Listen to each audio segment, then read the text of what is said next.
নিম্নচাপ যেটা তৈরি হয়েছিল উড়িষ্যা সংলগ্ন দক্ষিণবঙ্গের কাছাকাছি, সেটা বর্তমানে দুর্বল হয়ে গেছে।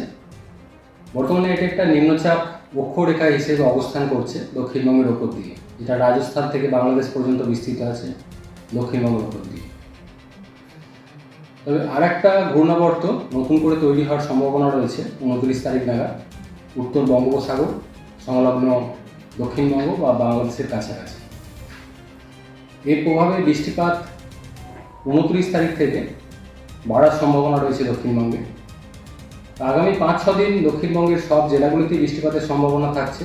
27 তারিখে প্রধানত হালকা থেকে মাঝারি ধরনের বৃষ্টিপাত কিছুটা বেশি থাকবে দক্ষিণ চব্বিশ পরগনা, পূর্ব মেদিনীপুর, উত্তর চব্বিশ পরগনা অর্থাৎ উপকূলের কাছাকাছি জেলাগুলো। এই জেলাগুলো দু এক জায়গায় ভারী বৃষ্টির সম্ভাবনা থাকছে 27 তারিখে।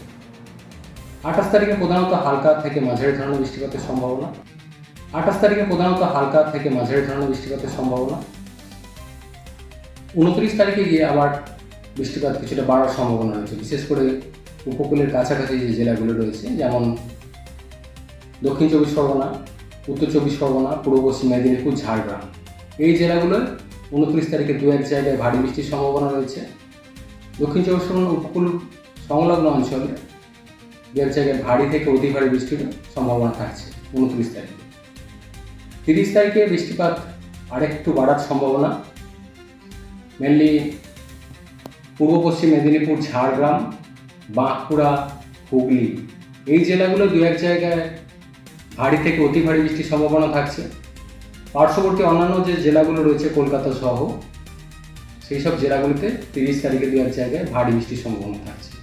কিছুটা কম থাকবে প্রভাব মেনলি মুর্শিদাবাদ, নদিয়া, বীরভূম এই জেলাগুলো।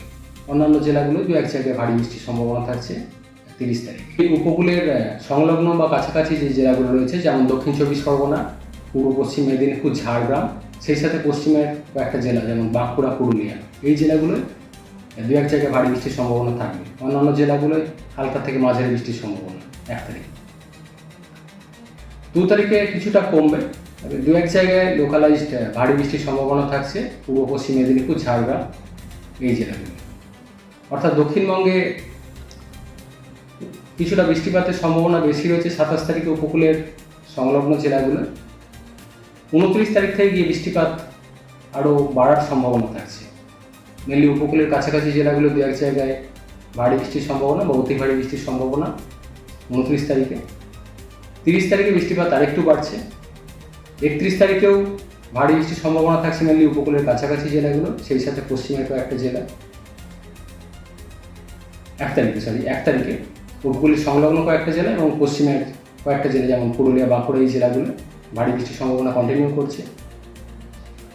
কলকাতা পার্শ্ববর্তী অঞ্চলের জন্য 27 থেকে 28 তারিখ প্রধানত হালকা থেকে মাঝারি ধরনের বৃষ্টিপাতের সম্ভাবনা থাকবে, প্রধানত মেঘলা আকাশই থাকবে। দিনের সর্বোচ্চ তাপমাত্রা কলকাতা পার্শ্ববর্তী অঞ্চলে 30 থেকে 31 ডিগ্রি কাছাকাছি থাকবে। কলকাতার ক্ষেত্রে বৃষ্টিপাত বেশি থাকার সম্ভাবনা রয়েছে মেনলি 30 তারিখে। 30 তারিখে দু এক জায়গায় ভারী বৃষ্টির সম্ভাবনা কলকাতা পার্শ্ববর্তী অঞ্চলের জন্য। মৎস্যজীবীদের জন্য 29 তারিখ থেকে পরবর্তী কিছুদিন নোটিশ না দেওয়া পর্যন্ত সমুদ্রে যেতে নিষেধ করা হচ্ছে, যেহেতু 29 তারিখে একটা ঘূর্ণাবর্ত তৈরি হওয়ার সম্ভাবনা রয়েছে, যেটা 30 তারিখ নাগাদ গিয়ে একটা নিম্নচাপে ঘনীভূত হওয়ার সম্ভাবনা থাকবে। এই কারণে মৎস্যজীবীদের জন্য 29 তারিখ থেকে পরবর্তী নোটিশ না দেওয়া পর্যন্ত সমুদ্রে যেতে নিষেধ করা হয়েছে। উত্তরবঙ্গের জন্য মেনলি হালকা থেকে মাঝারি ধরনের বৃষ্টিপাতেরই সম্ভাবনা থাকছে উত্তরবঙ্গের জেলাগুলিতে।